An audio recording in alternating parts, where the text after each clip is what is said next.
ഒരു തെങ്ങ് ക്രോസിന് വീണിട്ട് അതിൻ്റെ ഉള്ളിൽ ഒരു ചെറിയ പൈതൽ കിടക്കുകയാണ്. അപ്പോൾ ആ പൈതലിനെടുത്ത് നേരെ എൻ്റെ കയ്യിലേക്കാണ് തരുന്നത്. ആ ചൂട് തികച്ചും വൈകാരികമായ ഒരു രംഗത്തിനാണ് അൽതാഫ് സാക്ഷ്യം വഹിച്ചത്. +2 കഴിഞ്ഞ് താങ്കളുടെ ആശങ്ക പൂർണ്ണമായി എനിക്ക് മനസ്സിലായിട്ടില്ല. എന്താണ് താങ്കളുടെ ആശങ്ക എന്ന് പറയുന്നത്? ഏകദേശം 3 വീടുകളുടെ പണി കരിഞ്ചോലയിൽ ആരംഭിച്ചിരിക്കുകയാണ്. കുറച്ച് സമയം തരൂ. നമുക്ക് സമയം പരിമിതമാണ്. വളരെ പറയാൻ കുറച്ച് പ്രയാസം. കവുങ്ങിലൊക്കെ കയറാൻ പോകുന്ന സാധ്യത ഇപ്പോഴും ഉണ്ടോ നാട്ടിൽ? പ്രവാസ ലോകത്ത് തങ്ങളുടെ ജോലിക്ക് വേണ്ടി പോയ ആളുകൾ പോലും ഇതിൽ ഭാഗമായിട്ടുണ്ട് എന്ന് പറയുമ്പോൾ ഹയർ സെക്കൻഡറി തലത്തിൽ ഇപ്പോൾ നടന്നുകൊണ്ടിരിക്കുന്നത് ഇംഗ്ലീഷ് വിദ്യാഭ്യാസം കൂടി നൽകിക്കൊണ്ടാണ് ആ ഹയർ സെക്കൻഡറി ക്ലാസുകൾ നടക്കുന്നത് എന്നൊക്കെ പറയുന്നു. USA എന്നൊക്കെ പറയുന്നത് പോലെ അല്ലേ? കരിഞ്ചോല ദുരന്തവുമായി ബന്ധപ്പെട്ട് താങ്കൾ എന്തെങ്കിലും നീക്കങ്ങൾ താങ്കളുടെ സംഘടന നടത്തിയിട്ടുണ്ടോ? സാന്ത്വനത്തിന്റെ കീഴിൽ 10ഓളം വീട്, അത് 3 വീടിന്റെ നിർമ്മാണം പുരോഗമിക്കുന്നു എന്ന് പറയുന്നു. അതേപോലെ കൃത്യമായ രൂപത്തിൽ അതിൻ്റെ കാര്യങ്ങളൊക്കെ മുന്നോട്ട് പോകുന്നുണ്ട്. സ്വാഭാവികം ഇങ്ങനെയൊക്കെ ചോദിക്കുന്ന സമയത്ത് എൻ്റെ ചാനൽ വീക്ഷിക്കുന്ന ആളുകൾ ഇങ്ങനെ ഉള്ളിൽ നിന്ന് ചോദിക്കുന്ന ഒരു ചോദ്യം, ആർക്കൊക്കെ ആയിരിക്കും ആ വീടുകൾ എന്ന്. ത്വയ്ബ വിഷൻ എന്ന ഈ ചാനൽ ഇതുവരെ നിങ്ങൾ സബ്സ്ക്രൈബ് ചെയ്തിട്ടില്ലെങ്കിൽ ഈ വീഡിയോക്ക് താഴെ കാണുന്ന സബ്സ്ക്രൈബ് എന്ന ചുവന്ന ലെറ്ററിൽ അമർത്തിയ ശേഷം തൊട്ടടുത്ത് വരുന്ന ബെൽ ഐക്കൺ കൂടി എനാബിൾ ചെയ്യുക. എന്നാൽ ഞാൻ പോസ്റ്റ് ചെയ്യുന്ന വീഡിയോകൾ ആ സമയത്ത് തന്നെ മൊബൈലിലേക്ക് നിങ്ങൾക്ക് നോട്ടിഫിക്കേഷനായി ലഭിക്കുന്നതാണ്. ദാറുൽ ഉലൂം മദ്രസ ന്യൂസ് ചാനലിലേക്ക് സ്വാഗതം. ഇന്ന് നമ്മൾ വളരെ ശ്രദ്ധേയമായ ഒരു ചർച്ചക്കാണ് വേദി ഒരുങ്ങുന്നത്. പ്രമുഖരായിട്ടുള്ള 4 ആളുകളാണ് സദസ്സ് നമ്മുടെ ചർച്ചയിലേക്ക് കടന്നു വരുന്നത്. കട്ടിപ്പാറ VOT ദാറുൽ ഉലൂം മദ്രസ ജനറൽ സെക്രട്ടറി, പൗരപ്രമുഖൻ, മഹല്ല് ഭാരവാഹി CK അൻവർ സഖാഫി വേദിയിലേക്ക് സ്വാഗതം ചെയ്യുന്നു.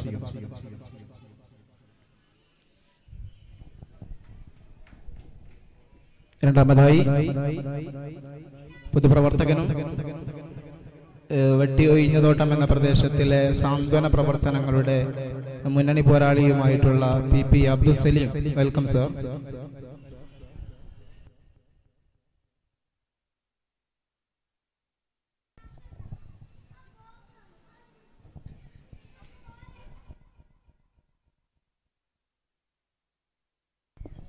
മൂന്നാമതായി വിദ്യാഭ്യാസ രംഗത്ത് തൻ്റെതായ മികവറിയിച്ച പ്രദേശത്തുകാരനായിട്ടുള്ള വിദ്യാഭ്യാസ പ്രവർത്തകൻ കൂടിയായിട്ടുള്ള advocate CK Muhammad Niyas sir കടന്നു വരണം.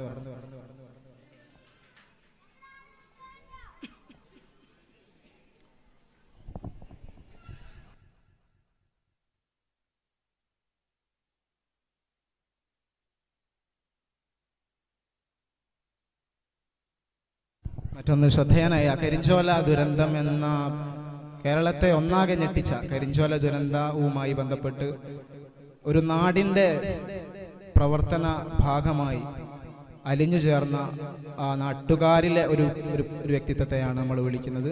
ചർച്ചയിൽ പങ്കുചേരുന്നത് അൽതാഫ്. Welcome sir.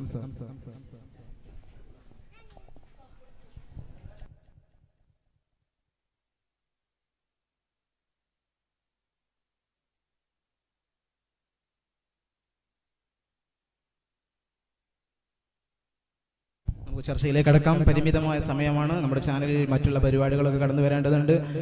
പ്രമുഖരായിട്ടുള്ള ആളുകൾ തന്നെയാണ് നമുക്ക് ചർച്ചയിൽ എത്തിക്കിട്ടിരിക്കുന്നത്. വളരെ ശ്രദ്ധേയമായ ഒരു ചർച്ചകൾക്കാണ് നമ്മൾ വേദിയൊരുക്കുന്നത്.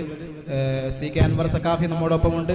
ഞാൻ നേരത്തെ സൂചിപ്പിച്ചതുപോലെ ഒരു നാടിൻ്റെ പ്രവർത്തനങ്ങളിലൊക്കെ മുന്നണി പോരാളിയായി നിൽക്കുന്ന ഒരാളാണ്. വിശേഷിച്ചും അവിടെയുള്ള ദാറുൽ ഉലൂം മദ്രസ എന്ന് പറയുന്ന ആ മദ്രസയുടെ ജനറൽ സെക്രട്ടറി, അതിൻ്റെ നടത്തിപ്പുകാരൻ എന്നൊക്കെ നിലക്ക് ഒത്തിരി കാര്യങ്ങൾ നമുക്ക് അദ്ദേഹത്തിൽ നിന്ന് അറിയേണ്ടതുണ്ട്. ബഹുമാനപ്പെട്ട അൻവർ സഖാഫിയോട് നമുക്ക് ചോദിക്കാം, ഉസ്താദെ, അവിടെയുള്ള മദ്രസ ശ്രദ്ധേയമായ ഒരിടം തീർച്ചയായും മതവിദ്യാഭ്യാസ രംഗത്ത് ധാർമ്മികമായ ബോധം നാട്ടുകാരിൽ നൽകുന്ന വിഷയത്തിൽ ഉണ്ടായിട്ടുണ്ട് എന്നത് ഒരു തിരിച്ചറിവാണ്. അങ്ങനത്തെ ഒരു സാഹചര്യത്തിൽ നിങ്ങൾ മദ്രസ തുടങ്ങിയിട്ട് വർഷങ്ങളോളം പിന്നിട്ടു. അതിൻ്റെ ഒരു പ്രവർത്തകൻ എന്ന നിലക്ക്, അതിൻ്റെ ഒരു ലീഡർ എന്ന നിലക്ക് മദ്രസയുടെ റിസൾട്ടിനെ, മദ്രസ സമൂഹത്തിൽ ചെലുത്തിയ സ്വാധീനത്തെ താങ്കൾ എങ്ങനെ വായിക്കുന്നു? ദാറുൽ ഉലൂം മദ്രസ ആരംഭിച്ച് വർഷങ്ങൾ കഴിഞ്ഞു. നേരത്തെ ഉണ്ടായിരുന്ന 1 മുതൽ 7 വരെ ക്ലാസ്സുകളായിരുന്നു ഇവിടെ നടന്നിരുന്നത്.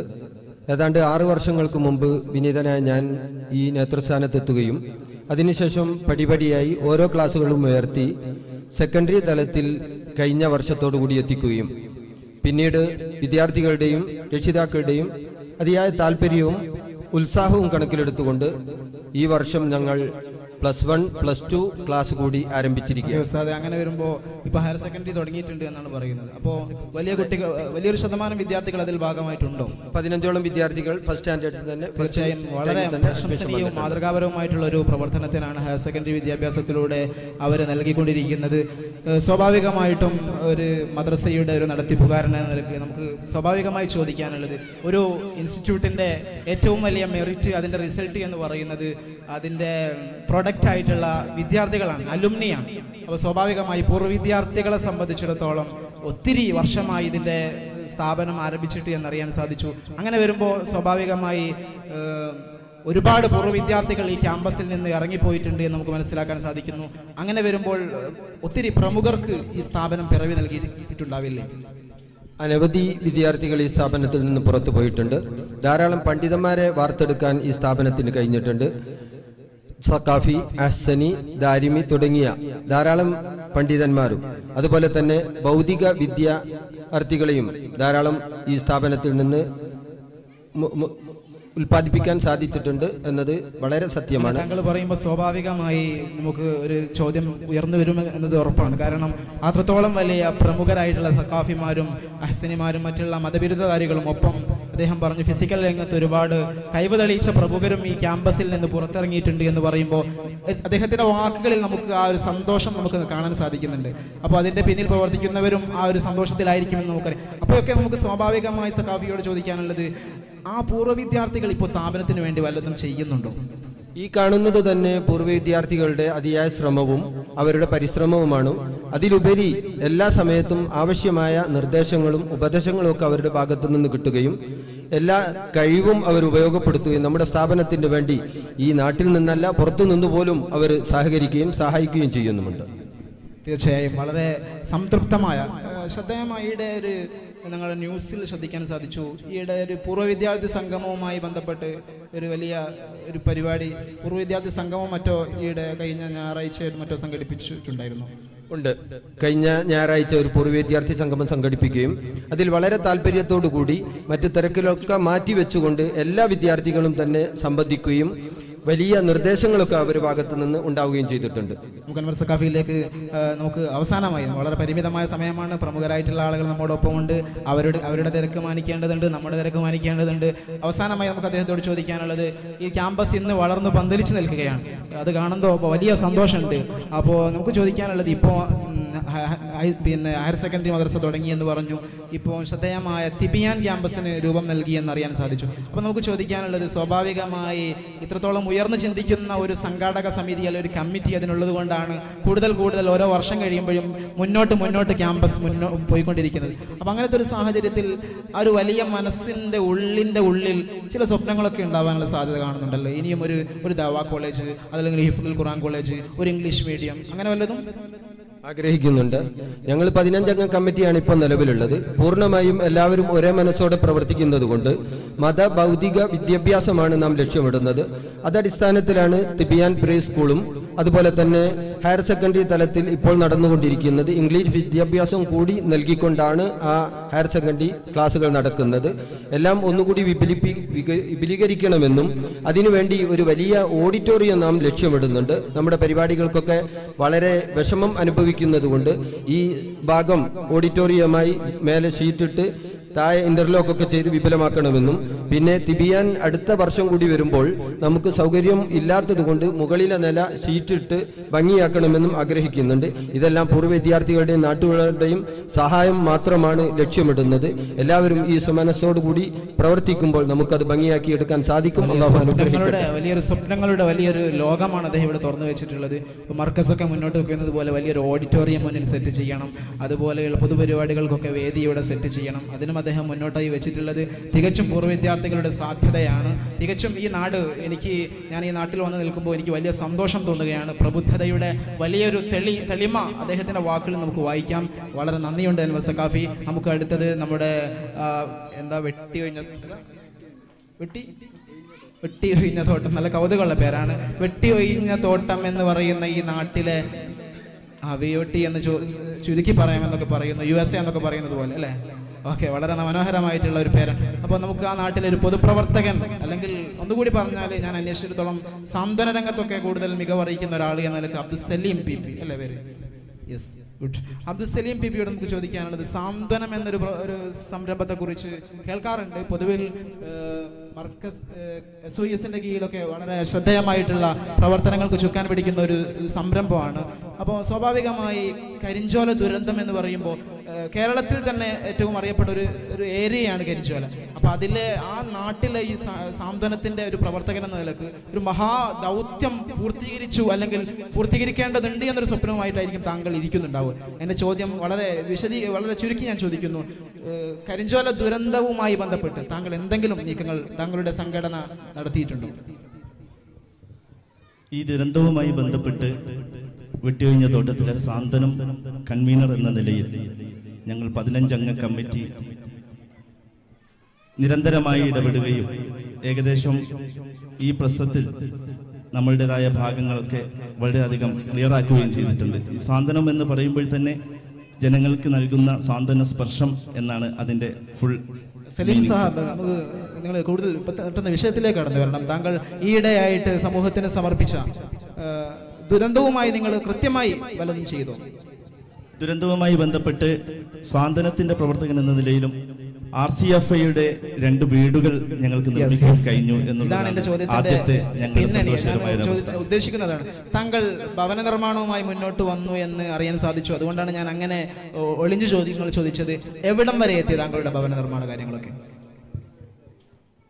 നമ്മുടെ സംഘടനയായ കേരള മുസ്ലിം ജമാഅത്ത് ഏകദേശം 10ഓളം വീടുകൾ നമ്മുടെ നാട്ടിൽ ദുരന്തം അനുഭവിക്കുന്ന ആളുകൾക്ക് വേണ്ടി നിർമ്മിച്ചു നൽകാമെന്ന് ഏറ്റതിൻ്റെ അടിസ്ഥാനത്തിൽ ഏകദേശം 3 വീടുകളുടെ പണി കരിഞ്ചോലയിൽ ആരംഭിച്ചിരിക്കുകയാണ്. അതിൽ 2 വീട് RCFIന്റെ കാർഗിലിലും നിർമ്മിച്ചു കഴിഞ്ഞു. ഏകദേശം ഇനിയും 2 സ്ഥലങ്ങളിൽ കൂടി, അതായത് ഒന്ന് വടക്കുമുറി ലാസിയോ ക്ലബിന്റെ ലാസിയോ ഗ്രൗണ്ടിന്റെ അടുത്ത് ഒരു 5 സെന്റ് സ്ഥലം, അവിടെ ഒരു വീട് നിർമ്മിക്കാനുള്ള പദ്ധതിയുമായി മുന്നോട്ട് പോവുകയാണ്. അവിടെ ഒരു ഇലക്ട്രിക് പോസ്റ്റിന്റെ പ്രശ്നമുള്ളത് കൊണ്ട് ഇന്നോ നാളെയോ ഒക്കെ ആയിട്ട് താങ്ക് യു സലീം. വളരെ വളരെ വളരെ സന്തോഷം നൽകുന്ന ഈ ചാനൽ ചർച്ചയിൽ ഭാഗമായതിൽ അതിയായി സന്തോഷിക്കുന്നു. കാരണം ഒരു മതസംഘടന എന്ന നിലയിൽ ഒരു 10 വീട് എന്നൊക്കെ പറയുമ്പോൾ വളരെ മാതൃകാപരമാണ്. കാന്തപുരം AP അബൂബക്കർ മുസ്ലിയാരുടെ സംഘടനയാണ്. തീർച്ചയായും അദ്ദേഹത്തിന്റെ ആ സേവന പ്രവർത്തനത്തിന്റെ അഡ്രസ്സിൽ തന്നെ ആയിരിക്കും ഇത്. തീർച്ചയായും വളരെ സന്തോഷമുണ്ട്. കാന്തപുരത്തെ നമുക്കറിയാം, നമ്മുടെ ചാനൽ ചർച്ചകളിലൊക്കെ പലപ്പോഴും വരാറുണ്ട്. അപ്പോൾ അദ്ദേഹത്തിന്റെ ആ സാന്ത്വനത്തിന്റെ കീഴിൽ 10ഓളം വീട്, അത് 3 വീടിന്റെ നിർമ്മാണം പുരോഗമിക്കുന്നു എന്ന് പറയുന്നു. അതേപോലെയുള്ള കൃത്യമായ രൂപത്തിൽ അതിൻ്റെ കാര്യങ്ങളൊക്കെ മുന്നോട്ട് പോകുന്നുണ്ട്. സ്വാഭാവികം ഇങ്ങനെയൊക്കെ ചോദിക്കുന്ന സമയത്ത് എൻ്റെ ചാനൽ വീക്ഷിക്കുന്ന ആളുകൾ ഇങ്ങനെ ഉള്ളിൽ നിന്ന് ചോദിക്കുന്ന ഒരു ചോദ്യം, ആർക്കൊക്കെ ആയിരിക്കും ആ വീടുകൾ എന്ന്? തീർത്തും സസ്പെൻസ് ആയിട്ടാണ് ഇപ്പോൾ കാര്യങ്ങൾ. അങ്ങനെ സസ്പെൻസ് ആയി നീക്കേണ്ട ഒരു കാര്യമാണോ അത്? അങ്ങനെയല്ല. വീടുണ്ടാക്കുമ്പോൾ കൃത്യമായി അത് ഒരുപാട് പേരെ അറിയിക്കുക എന്നുള്ളത് ഒരു ബുദ്ധിമുട്ടുള്ളത് കൊണ്ട് തന്നെ ഈ വിഷയത്തിൽ സർക്കാരുമായി യോജിച്ചു പോകേണ്ട ഒരു ആവശ്യമുണ്ട്. കാരണം ഈ ദുരന്തം എന്ന് പറയുന്നത് ധാരാളം വീടുകൾ നഷ്ടപ്പെട്ട ധാരാളം പേർ നമ്മുടെ കട്ടിപ്പാറ പഞ്ചായത്തിലുണ്ട്. നിലവിലൊരു കമ്മിറ്റി ഉള്ളത് കൊണ്ട് പലരും പല സംഘടനകളും പല വീടുകളും നിർമ്മിച്ച് ആ കമ്മിറ്റിയെ ഏൽപ്പിക്കുന്നത് കൊണ്ടും മറ്റുമാണ് അത് ആർക്ക് എന്തോ ചില നിഗൂഢതകൾ എന്ന് നമുക്ക് വായിക്കാം. പക്ഷേ എന്തെങ്കിലും കൃത്യമായ ഒരു അജണ്ട അതിൻ്റെ ഒക്കെ പിന്നിൽ ഉണ്ടാവുമെന്ന് നമ്മൾ മനസ്സിലാക്കുന്നു. തീർച്ചയായും ഈ വീട് നിർമ്മാണവുമായി ബന്ധപ്പെട്ട് നാട്ടുകാരുടെ സഹകരണം നിസ്സീമമായ സഹകരണം തന്നെയുണ്ട്. എന്നാൽ കാർഗിലിൽ പോലത്തെ അവിടെ 2 വീട് ഉണ്ടാക്കിയപ്പോൾ തീർത്തും ആളുകളുടെ അങ്ങോട്ട് എത്തിപ്പെടാനുള്ള ബുദ്ധിമുട്ട് കൊണ്ടാവാം ചില ആളുകളൊക്കെ വന്നിരുന്നു. അത് നമ്മൾ വലിയ കാര്യമാക്കിയില്ല. ഞാനും അൻവർ സഖാഫിയും എല്ലാം നിരന്തരം പോവുകയും ഇവിടുത്തെ സാന്ത്വന പ്രവർത്തകരും അല്ലാത്ത പൊതുപ്രവർത്തകരും എല്ലാം അവിടെ പോയി അതിൻ്റെതായ കാര്യങ്ങളൊക്കെ ചെയ്യുകയും ഒക്കെ ചെയ്തിട്ടുണ്ട്.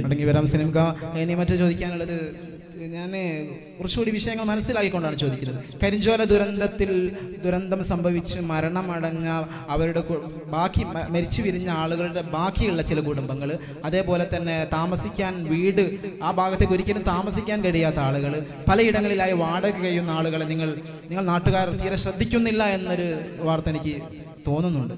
അത് എത്രത്തോളം ശരിയാകും? വാസയോഗ്യമല്ലാത്ത വീടുകളിൽ താമസിക്കുന്ന ആളുകളെ താൽക്കാലികമായി പഞ്ചായത്ത് മാറ്റിയ ഒരു അവസ്ഥയുണ്ടായിരുന്നു. 3 മാസം പഞ്ചായത്തിന്റെ വാടകയിൽ അവർ എന്റെ ചോദ്യം താമസിക്കുകയും അങ്ങനെയല്ല ചെയ്തു. പോകുന്നത്. കട്ടിപ്പാറ, അതേപോലെ ചാലക്കര, അങ്ങനെ പലയിടങ്ങളിലായി വീടുകളിൽ വാടക താമസിക്കുന്നു. അവരൊക്കെ ഈ നാട്ടുകാരാണ്, ഈ നാട്ടിൽ ചേർന്ന് നിൽക്കാൻ ആഗ്രഹം. അവരുമായി ഈ ഇപ്പോൾ അവരെ മാറ്റി താമസിച്ചതിന് ശേഷം നിങ്ങൾ എപ്പോഴെങ്കിലും സന്ദർശിക്കുകയോ അവർക്ക് വേണ്ട കാര്യങ്ങൾ ചെയ്തു കൊടുക്കുകയോ അവരെപ്പോഴെങ്കിലും പോയി ബന്ധപ്പെടുകയോ ചെയ്തിട്ടുണ്ടോ?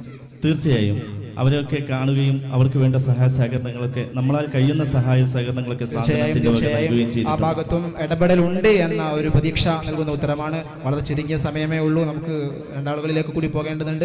അവസാനമായി ഏറ്റവും ചുരുങ്ങിയ വാക്കുകളിൽ സലീം ക പറയേണ്ടത്, നിങ്ങൾ സാന്ത്വന പ്രവർത്തനം ശ്രദ്ധേയമാണ് എന്ന് എനിക്കറിയാൻ സാധിച്ചു ഇവിടെ നടത്തിക്കൊണ്ടിരിക്കുന്നത്.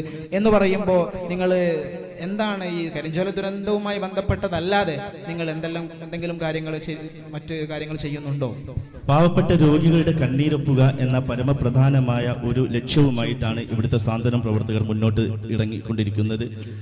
ഓരോ വീടുകളിലും അതിനുവേണ്ടി ക്യാഷ് കളക്ട് ചെയ്യുവാൻ പ്രത്യേകം ബോക്സ് വെക്കുകയും അതിൽ നിന്ന് കിട്ടുന്ന വരുമാനം, തുച്ഛമായ വരുമാനം കൊണ്ട് മാസത്തിൽ അത് കളക്ട് ചെയ്യുകയും ആവശ്യമുള്ളവർക്ക് ഗുളിക, മരുന്ന് പോലത്തെ സാധനങ്ങൾ നൽകുകയും ചെയ്യുന്നു. സ്വാഭാവികമായി ഏറ്റവും അവസാനമായി അങ്ങനെ വല്ലതും ചെയ്തതിന് ഒരു കൃത്യമായ ഒരാളെ നിങ്ങൾക്ക് പറയാൻ കഴിയുമോ? ധാരാളമായിട്ട് കൊടുത്തത് നമ്മുടെ ഈ തേവർമലയിലെ കേശവൻ എന്ന ആള് ഒരു അറ്റാക്ക് രോഗിയാണ്. ഞാൻ ആഗ്രഹിച്ച ഒരു മറുപടിയാണ്. സാന്ത്വനം കേവലം സുന്നികളിലോ അതല്ലെങ്കിൽ മുസ്ലിങ്ങളിലോ മാത്രം ഒതുക്കി നിൽക്കാതെ കേശവന്മാരിലേക്ക് എന്ന് പറയുമ്പോൾ മതസൗഹാർദ്ദത്തിന്റെ ഒരു വലിയ ലോകത്തെ കീഴടക്കുകയാണ് സാന്ത്വനം. വളരെ നന്ദിയുണ്ട് സലീം, നിങ്ങളുടെ പ്രവർത്തനങ്ങൾ കൂടുതൽ മികവോടെ പുരോഗതിയോടെ നിങ്ങൾ അത് മുന്നോട്ട് കൊണ്ടുപോകണം. സന്തോഷമുണ്ട്, നിങ്ങൾ അതിന് എല്ലാവരെയും ചേർത്ത് നിൽക്കണം. ഞങ്ങളുടെ ചാനലിന്റെ ഭാഗത്ത് എല്ലാവിധ സന്തോഷവും എല്ലാവിധ അഭിനന്ദനവും അറിയിക്കുകയാണ്. എല്ലാവിധ പിന്തുണയും നിങ്ങൾക്കുണ്ടാകുമെന്ന് അറിയിക്കുന്നു. ഇനി നമുക്ക് അഡ്വക്കേറ്റ് CK മുഹമ്മദ് നിയാസിലേക്ക് പോകാം. നാട്ടിലെ വിദ്യാഭ്യാസ പ്രവർത്തകൻ എന്ന നിലക്കാണ് നമ്മൾ നിങ്ങളെ വിളിച്ചു ചേർത്തിയിരിക്കുന്നത്. സ്വാഭാവികമായി വിദ്യാഭ്യാസത്തെക്കുറിച്ച് പറയുമ്പോൾ ഏറ്റവും ബേസാണ്, ഒരു സമൂഹത്തിൻ്റെ വളർച്ചയുടെ നിദാനമാണ് വിദ്യാഭ്യാസം. വിദ്യാഭ്യാസം ഇല്ലാത്തൊരു സമൂഹത്തിന് ഒന്നും ചെയ്യാൻ സാധിക്കില്ല. സ്വാഭാവികമായി ഞാൻ നിങ്ങളുടെ നാട്ടിൽ വന്ന സമയത്ത് എനിക്ക് ഒത്തിരി പ്രതീക്ഷ നൽകുന്നതോടൊപ്പം ഒത്തിരി ആശങ്കകൾ കൂടി സമ്മാനിച്ചിട്ടുണ്ട്. ഡൽഹി യൂണിവേഴ്സിറ്റിയിൽ നിന്ന് LLB ഒക്കെ കരസ്ഥമാക്കി അഡ്വക്കേറ്റായി പുറത്തിറങ്ങി വന്ന് നിൽക്കുന്ന നിങ്ങളുടെ നാട്ടിൽ ഇത്തരം അവസരം ഒന്നും വരരുത് എന്ന് എനിക്കിങ്ങനെ തോന്നുന്ന വിധത്തിൽ തീർച്ചയായും താങ്കളുടെ പ്രവർത്തനങ്ങളുടെ മികവായിരിക്കാം ചില നല്ല കാര്യങ്ങളൊക്കെ നമ്മൾ കാണാൻ സാധിക്കുന്നുണ്ട്. ഏതായാലും എനിക്ക് ചോദിക്കാനുള്ളത്, നാട്ടിൽ ഒത്തിരി പേര് ഹയർ സ്റ്റഡിക്കൊക്കെ ഉണ്ടെങ്കിലും +2 കഴിഞ്ഞ് ഇപ്പോഴും വ്യാപകമായി ഗൾഫിലേക്ക് ചേക്കേറുന്ന, അതല്ലെങ്കിൽ എനിക്ക് പറയാൻ കുറച്ച് പ്രയാസമുണ്ട്, കവുങ്ങിലൊക്കെ കയറാൻ പോകുന്ന സാധ്യത ഇപ്പോഴും ഉണ്ടോ നാട്ടിൽ +2 കഴിഞ്ഞ്? താങ്കളുടെ ആശങ്ക പൂർണ്ണമായി എനിക്ക് മനസ്സിലായിട്ടില്ല. എന്താണ് താങ്കളുടെ ആശങ്ക എന്ന് പറയുമ്പോൾ? പൊതുവിലൊക്കെ ഇപ്പോൾ മർക്കസിന്റെ കീഴിൽ നോളജ് സിറ്റി പോലെയുള്ള സംരംഭങ്ങൾ തുടങ്ങിയാണ്. സർക്കാരുകൾ, സർവകലാശാലകൾ കൂടുതൽ വ്യാപിപ്പിക്കുന്ന ഒരു ചുറ്റുപാടിൽ മർക്കസൊക്കെ തന്നെ ITI പോലെയുള്ള പ്രത്യേകമായ സംവിധാനങ്ങൾ കൊണ്ടുവരുകയും വിദ്യാർത്ഥികൾ അതിനോട് ചേർന്ന് നിൽക്കുന്നില്ല. +2 കഴിയുമ്പോഴേക്ക് അല്ലെങ്കിൽ +2 ഒരു പേപ്പർ മിസ്സാകുമ്പോഴേക്ക് അവർ നിർത്തിപ്പോകുന്ന ഒരു സാഹചര്യം എനിക്ക് ശരിക്കും ഇവിടെ നിന്ന് കാണാൻ സാധിച്ചു. മനസ്സിലായി. ഏകദേശം 3 വർഷങ്ങൾക്ക് മുമ്പാണ് നമ്മൾ ഒരേ ചാനൽ ചർച്ച നടത്തുന്നത്. പിന്നെ നിങ്ങളെ ക്ഷണമൊക്കെ തിരക്ക് കാരണം സ്വീകരിക്കാൻ പറ്റിയില്ല, അതിലൊരു ഖേദം പ്രകടിപ്പിക്കുന്നു. താങ്കളുടെ ചോദ്യത്തിന് ഞാൻ ഇത് ഒരു 3 ഘട്ടമായിട്ട് ഈ കാര്യം പറയാം. നമുക്ക് SSLC വരെയുള്ള ഒരു വിദ്യാഭ്യാസം, പിന്നെ SSLCക്ക് ശേഷം +2 എന്നുള്ളത്, +2വിന് ശേഷം, ഈ 3 ഘട്ടം ഒരു ചെറിയ നിലയ്ക്ക് ഞാൻ വിവരിക്കുക. അങ്ങനെയാണെങ്കിൽ താങ്കളെ ആശങ്ക ഏറെക്കുറെ ചുരുങ്ങിയ വാക്കുകൾ ശ്രമിക്കുക. കുറച്ച് ടൈം തരണോ, പെട്ടെന്ന് പറയാൻ പറ്റുന്ന. പക്ഷെ ഒരു ബിഗ് ചോദ്യം ചോദിച്ചു, ഒരു വലിയ ചോദ്യം ചോദിച്ചു പെട്ടെന്ന് പറയണമെന്ന് പറഞ്ഞാൽ അതിനൊരു ചെറിയ പരിമിതി നമുക്കുണ്ട്. ഏതായാലും കുറഞ്ഞ സമയം നിങ്ങൾ തന്നാലും ഞാനിത് പൂർണ്ണമായ രീതിയിൽ നിങ്ങളുടെ ആ സംശയം ക്ലിയർ ചെയ്യാം. SSLC വരെയുള്ള വിദ്യാഭ്യാസം, അതായത് 6 വയസ്സ് മുതൽ ഏകദേശം 15 വയസ്സ് വരെയുള്ള ആ കാലഘട്ടത്തിലുള്ള വിദ്യാഭ്യാസം, ഇന്ത്യൻ ഭരണഘടന അനുസരിച്ച് ആർട്ടിക്കിൾ 21 ഓരോ പൗരനും, ഓരോ വിദ്യാർത്ഥിക്കും 6 വയസ്സ് മുതൽ 14 വയസ്സിനിടയിലുള്ള എല്ലാ വിദ്യാർത്ഥികൾക്കും നിർബന്ധിത വിദ്യാഭ്യാസം സംസ്ഥാന സർക്കാർ കൊടുക്കേണ്ടതാണ്. അതുകൊണ്ട് തന്നെ ആ ഒരു മേഖലയിൽ അത് ഫ്രീ ആയതുകൊണ്ടും നിർബന്ധിത വിദ്യാഭ്യാസമായതുകൊണ്ടും നമ്മളെ കേരളം പോലത്തെ കേരളത്തിലെല്ലാ ഈ പ്രായത്തിലുള്ള കേരളത്തിലുള്ള എല്ലാ കുട്ടികളും ഈ സ്കൂളിൽ പോകുന്നുണ്ട്. ഞാൻ ഡൽഹിയിലൊക്കെ പഠിച്ച കാലത്ത് ഒരുപാട് കുട്ടികളെ, ഈ പ്രായത്തിലുള്ള കുട്ടികളെ വർക്ക് ചെയ്യുന്ന ആളുകളെ ഞാൻ കണ്ടിട്ടുണ്ട്. അവിടെ നമ്മുടെ നാട്ടിൽ ആശങ്കല്ല, ആ ഒരു സമ്പൂർണമായി വിദ്യാഭ്യാസം നേടും. എന്റെ ചോദ്യത്തെ നിങ്ങൾ കൃത്യമായി മനസ്സിലാക്കണം. +2 കഴിഞ്ഞ വിദ്യാർത്ഥികൾ, ഞാൻ അങ്ങോട്ട് വരികയാണ്. അതായത് ആദ്യം ഒരു ആമുഖമായി പറഞ്ഞതാണ്. പിന്നെ +2 10ാം ക്ലാസ്സിന് ശേഷം +2 പോകുന്നവർ ഏകദേശം 10ൽ 8 പേരും +2 പോകുന്നുണ്ട്. ഈ ബ്രേക്ക് വരുന്നത് +2 ശേഷം ഡിഗ്രിക്കോ അല്ലെങ്കിൽ മറ്റൊരു കോഴ്സിനോ പോവാതെ താങ്കൾ പറഞ്ഞതുപോലെ കുറേ ആളുകൾ പണ്ടൊക്കെ ഗൾഫിൽ പോവാറുണ്ടായിരുന്നു. പക്ഷേ ഇന്ന് ആശാവഹമായ ഒരു മാറ്റം തന്നെ നമ്മുടെ നാട്ടിൽ കാണുന്നുണ്ട്. ഫോർമലായി ഞാൻ പറയട്ടെ, ഫോർമലായി ഡിഗ്രി പഠനത്തിൽ പോയിട്ടില്ലെങ്കിലും അവരുടെ അഭിരുചിക്ക് അനുസരിച്ചുള്ള ഓരോ ITI പോലത്തെ മറ്റ് പല കോഴ്സുകളിലേക്കും നമ്മളെ കുട്ടികൾ പോകുന്നുണ്ട്. പിന്നെ തീർച്ചയായും നമുക്ക് സമയത്തിന്റെ പരിമിതിയെ നമുക്ക് പിടിച്ചു നിർത്തേണ്ടി വരുന്നുണ്ടോ? തീർച്ചയായും ആശാവഹമായ ഒരു സാധ്യതകളാണ് താങ്കൾ മുന്നോട്ട് വെക്കുന്നത്. ആശങ്കയെ നമുക്ക് അവിടെ നിങ്ങൾ പരിഹരിക്കണം എന്ന നിലക്ക് നമ്മൾ മുന്നോട്ട് വെക്കുകയാണ്. ആശാവഹമായ കാര്യം എന്ന് പറയുന്നത് നമ്മുടെ നാട്ടിൽ 3 പൊതുവിദ്യാഭ്യാസ സ്ഥാപനങ്ങളുണ്ട്. ഒന്ന് നമ്മളെ നഴ്സറി ഉണ്ട്, അതുപോലെ നമ്മൾ LP സ്കൂളുണ്ട്, UP സ്കൂളുണ്ട്. ഇവിടെ ഞങ്ങൾ മാറ്റം എന്ന് പറയുന്നത് ആശാവഹമായ മാറ്റം എന്ന് ഞാൻ പറയുന്നത് ഇപ്പം 2 ക്യാമ്പസുകളിലും, അതായത് EK വിഭാഗത്തിൻ്റെതായാലും AP വിഭാഗത്തിൻ്റെതായാലും പ്രീ സ്കൂൾ സിസ്റ്റം എന്ന് പറയുന്ന തിബിയാൻ പോലത്തെ ക്യാമ്പസുകൾ ഒരു ആശാവഹമായ മാറ്റം തന്നെയാണ് കൊണ്ടുവരുന്നത്. അതുപോലെ തന്നെ ഞങ്ങൾ ചെറുപ്പക്കാരുടെ ഇടയിലൊക്കെ ഇപ്പോൾ ഇസ്മായിൽ TM-ന്റെയും അതുപോലെ ജാഫർ ലോകത്തെ അദ്ദേഹം അവതരിപ്പിക്കുന്നു. അടുത്ത ചോദ്യത്തിലേക്ക് പോകാം, സമയം പരിമിതമാണ്. നിങ്ങളുടെ വിശദമായ സംഭാഷണങ്ങൾക്ക് നമുക്ക് മറ്റൊരു വേദി ഒരുക്കാം. മുന്നേറ്റത്തിന്റെ സാധ്യതകൾ, അതാണ് നമുക്ക് അടുത്ത ചോദ്യം. അതിന്റെ തുടർച്ചയായി മഹല്ല് കമ്മിറ്റി സംഘടനകൾ, മഹല്ല് കമ്മിറ്റിയോടൊപ്പം തന്നെ മറ്റ് സന്നദ്ധ സംഘടനകൾ, രാഷ്ട്രീയ പാർട്ടികളൊക്കെ നാട്ടിൽ ഉണ്ടാകുമെന്ന് ഉറപ്പാണ്. അത്തരത്തിലൊരു സാധ്യത അവർക്ക് വല്ലതും ഈ വിഷയത്തിൽ എന്തെങ്കിലും ചെയ്യാൻ? അതാണ് ഞാൻ മുന്നേറ്റത്തിന്റെ കാര്യമാണ് പറഞ്ഞത്. ഇപ്പോൾ തിബിയാൻ ക്യാമ്പസ് പോലത്തെ പ്രീ സ്കൂൾ സിസ്റ്റം, അതുപോലെ തന്നെ ഞങ്ങൾ ഇപ്പോൾ LP സ്കൂളിൽ വെട്ടിഞ്ഞതോട്ടം LP സ്കൂളിൽ ഇംഗ്ലീഷ് മീഡിയം കൊണ്ടുവരാനുള്ള വളരെ ഒരു ബാക്ക് സ്റ്റേജിൽ വലിയൊരു ഡിസ്കഷൻ അതിൻ്റെ പേരിൽ നടക്കുന്നുണ്ട്. ഇപ്പോൾ തിരക്കൊക്കെ ആയിട്ടാണ് അതിൻ്റെ ഒരു ഡിസ്കഷൻ ഞങ്ങൾ പൊതുസമൂഹത്തിൽ അവതരിപ്പിക്കാത്തത്. അവിടെ 1 മുതൽ 4ാം ക്ലാസ് വരെ കേരള സിലബസ് ഇംഗ്ലീഷ് മീഡിയത്തിൽ പഠിപ്പിക്കുന്ന ഒരു സിസ്റ്റം ഇസ്മായിൽ TM-ന്റെയും ജാഫർ CM-ന്റെയും അതുപോലെ ചെറുപ്പക്കാർക്കിടയിൽ നിജിൽ അങ്ങനെ തുടങ്ങിയുള്ള പ്രമുഖരായ ആളുകൾ അതിന്റെ പിന്നിൽ ഒരു ബാക്ക് സ്റ്റേജിൽ വളരെ വലിയ ചർച്ചകൾ നടത്തുന്നത് ഒരു ആശയമാണ്. നാട്ടുകാരുടെ ഭാഗത്തു നിന്നുണ്ട് എന്നറിയുന്നു, സന്തോഷമുണ്ട്. സംഘടനകളൊക്കെ ഈ വിഷയത്തിൽ കൃത്യമായി ഇടപെടുന്നുണ്ട് എന്ന് നമ്മൾ മനസ്സിലാക്കാം. ഇസ്ലാം പോലെയുള്ള ട്രെൻഡ് പോലെയുള്ള മറ്റുള്ള ഓരോ മത സംഘടനകൾ, രാഷ്ട്രീയ പാർട്ടികൾക്കുള്ള അവരുടേതായ സംവിധാനങ്ങളൊക്കെ അതിൽ ആ വിഷയത്തിൽ ഇടപെടുന്നുണ്ട് നമ്മൾ മനസ്സിലാക്കുന്നു. സ്വാഭാവികമായി താങ്കളോടുള്ള സമയത്തിന്റെ പരിമിതി, ഞാൻ വിദ്യാഭ്യാസത്തിലേക്കാണ് പോകുന്നത് സാർ. സ്വാഭാവികമായി എനിക്ക് ഈ നാട്ടിലേക്ക് വരുന്ന സമയത്ത് കൂടുതൽ മനസ്സിലാക്കാൻ സാധിക്കുന്നത് SSLC കഴിയുമ്പോഴേക്ക് തന്നെ കുട്ടികളൊക്കെ കല്യാണം കഴിക്കുന്നതിനെ കുറിച്ച് ആലോചിക്കുക, +2 കഴിയുമ്പോഴേക്ക് നിക്കാഹ് ചെയ്യുക, +2 ഒരു അർദ്ധവാർഷിക പരീക്ഷ ആകുമ്പോഴേക്ക് നിക്കാഹ് കഴിയുക, +2 റിസൾട്ട് വരുന്നതിനെ പിറ്റേന്ന് കല്യാണം കഴിച്ചു. അതൊക്കെ അത്രത്തോളം ഒരു സാധ്യതകളെ അടച്ചിടുകയല്ലേ സാർ? ഇതുവരെ താങ്കൾ ചോദിച്ചതിൽ ഏറ്റവും നല്ലൊരു ചോദ്യമായിട്ട് ഞാനിതിനെ കണക്കാക്കുന്നു. പലരും ഡിസ്കസ് ചെയ്യാത്തൊരു ചോദ്യവുമാണ് അത്. 10ാം ക്ലാസ് കഴിഞ്ഞ് വിവാഹം ആലോചിക്കുന്നു എന്നുള്ളത് താങ്കളുടെ ഒരു മിസ്അണ്ടർസ്റ്റാൻഡിങ് ആയിരിക്കും. അങ്ങനെ ഞാനിതുവരെ കേട്ടിട്ടില്ല. എങ്കിലും +2 പഠനകാലത്തൊക്കെ ഒരുപാട് വിവാഹാലോചനകളൊക്കെ വരുന്നൊരു സംഭവമുണ്ട്. ഞാൻ പറയാൻ ഉദ്ദേശിക്കുന്നത്, നമുക്കൊരു സമൂഹത്തിൽ വിദ്യാഭ്യാസപരമായ മാറ്റം നമ്മൾ ആഗ്രഹിക്കുന്നുണ്ടെങ്കിൽ നമ്മളുടെ കുഞ്ഞുങ്ങളുടെ ആദ്യത്തെ യൂണിവേഴ്സിറ്റി എന്ന് പറയുന്നത് ആ വീട്ടിലുള്ള ഉമ്മയാണ്.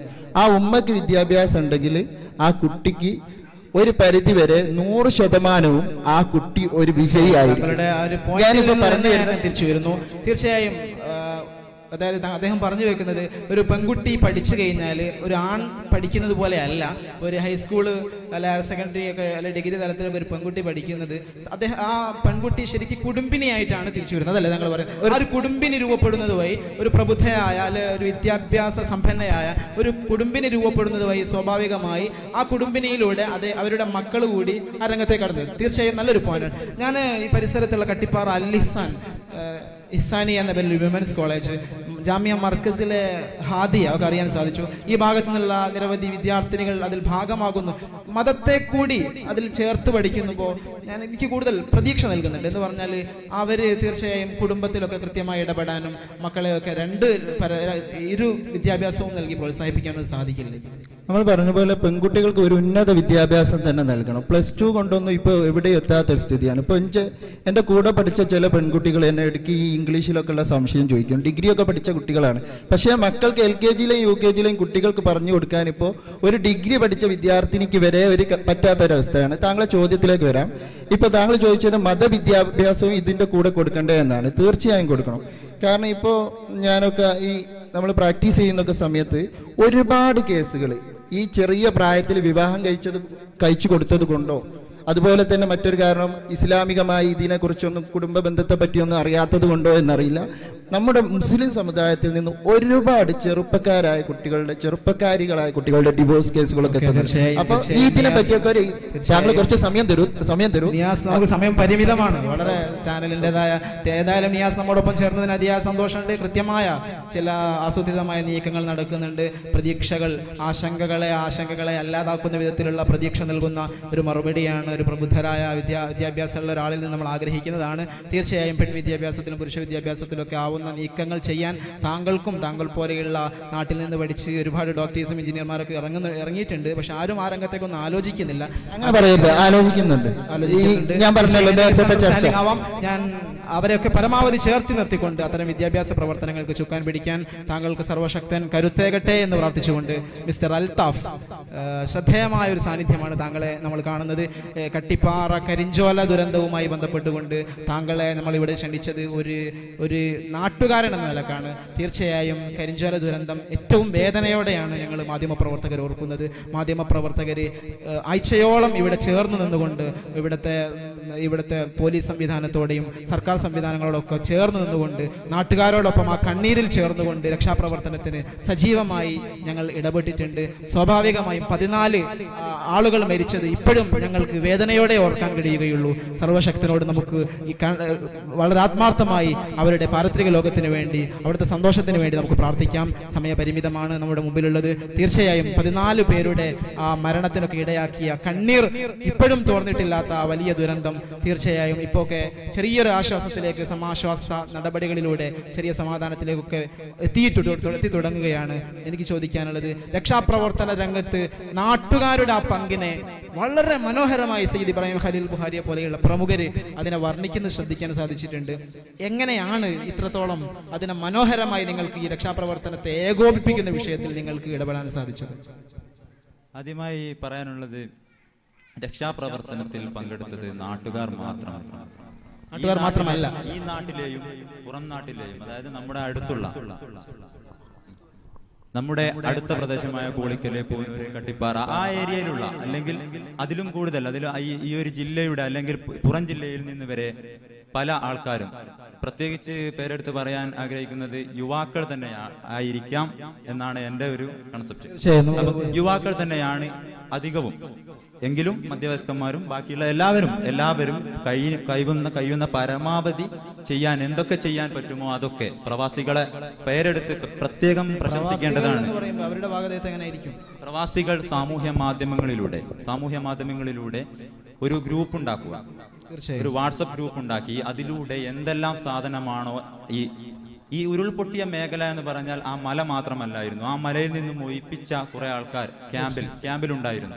ആ ക്യാമ്പിനെ കൺട്രോൾ ചെയ്യണം, അതുപോലെ മല കൺട്രോൾ ചെയ്യണം, അവിടേക്ക് ആളുകൾ പോകുന്നത് കൺട്രോൾ ചെയ്യണം. അദ്ദേഹത്തിന്റെ വാക്കുകളിൽ അത് കൃത്യമായി മനസ്സിലാക്കാൻ സാധിക്കുന്നുണ്ട്. അതിസാഹസികമായിരുന്നു, ആസൂത്രിതമായിട്ട് തന്നെയാണ് ഞങ്ങൾ അത് നീക്കിയിട്ടുള്ളത്. പ്രവാസ ലോകത്ത് തങ്ങളുടെ ജോലിക്ക് വേണ്ടി പോയ ആളുകൾ പോലും ഇതിൽ ഭാഗമായിട്ടുണ്ട് എന്ന് പറയുമ്പോൾ ഈ രക്ഷാപ്രവർത്തനത്തിൽ അവർ കാണിച്ച ആ ത്യാഗത്തെ ഈ എൻ്റെ ചാനൽ ഓഡിയൻസിന് മുമ്പിൽ ഞാൻ ഏറ്റവും സന്തോഷത്തോടെ അവതരിപ്പിക്കുകയാണ്. കേരള സമൂഹത്തിന് തന്നെ മാതൃക നൽകുന്ന രൂപത്തിലുള്ള ഒരു പ്രവർത്തനമായി നമ്മളതിനെ വായിക്കുകയാണ്. എനിക്ക് ചോദിക്കാനുള്ളത്, ഒരാഴ്ചയോളം നീണ്ടുനിന്ന രക്ഷാപ്രവർത്തനത്തിൽ ഭാഗമായ ഒരാളെന്ന നിലക്ക് എന്തെങ്കിലും ഒരു മറക്കാനാവാത്ത ഒരു അനുഭവം എന്തെങ്കിലും ഒന്ന് പറയാൻ കഴിയുമോ, ഏറ്റവും ചുരുങ്ങിയ വാക്കുകളിൽ?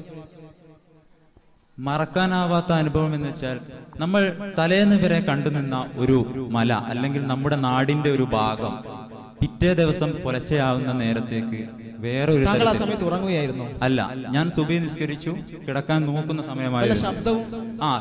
ചെറിയ ശബ്ദം, എന്റെ വീട് കുറച്ച് അകലെയായതുകൊണ്ട് ചെറിയ ശബ്ദമേ ഞാൻ കേട്ടുള്ളൂ. ബാക്കി യുവാക്കൾ അപ്പോഴേക്കും അവിടെ എത്തിയിരുന്നു. കുറച്ച് യുവാക്കൾ പള്ളി കഴിഞ്ഞ് നേരെ അങ്ങോട്ടായിരുന്നു പോയത്.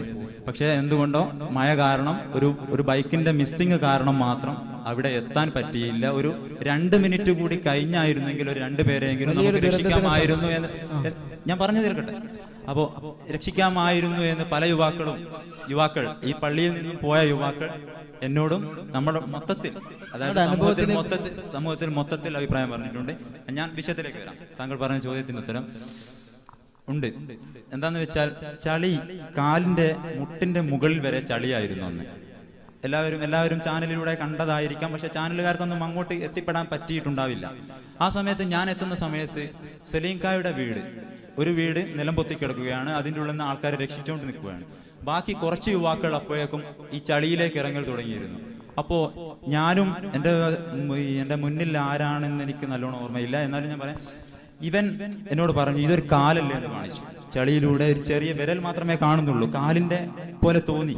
അപ്പോൾ ഞങ്ങൾ അവിടെ മാന്തി നോക്കി. അപ്പോൾ ഒരു തെങ്ങ് ക്രോസിന് വീണിട്ട് അതിന്റെ ഉള്ളിൽ ഒരു ചെറിയ പൈതൽ കിടക്കുകയാണ്. അപ്പൊ ആ പൈതലിനെടുത്ത് നേരെ എന്റെ കയ്യിലേക്കാണ് തരുന്നത്. തികച്ചും വൈകാരികമായ ഒരു രംഗത്തിനാണ് അൽത്താഫ് സാക്ഷ്യം വഹിച്ചത്.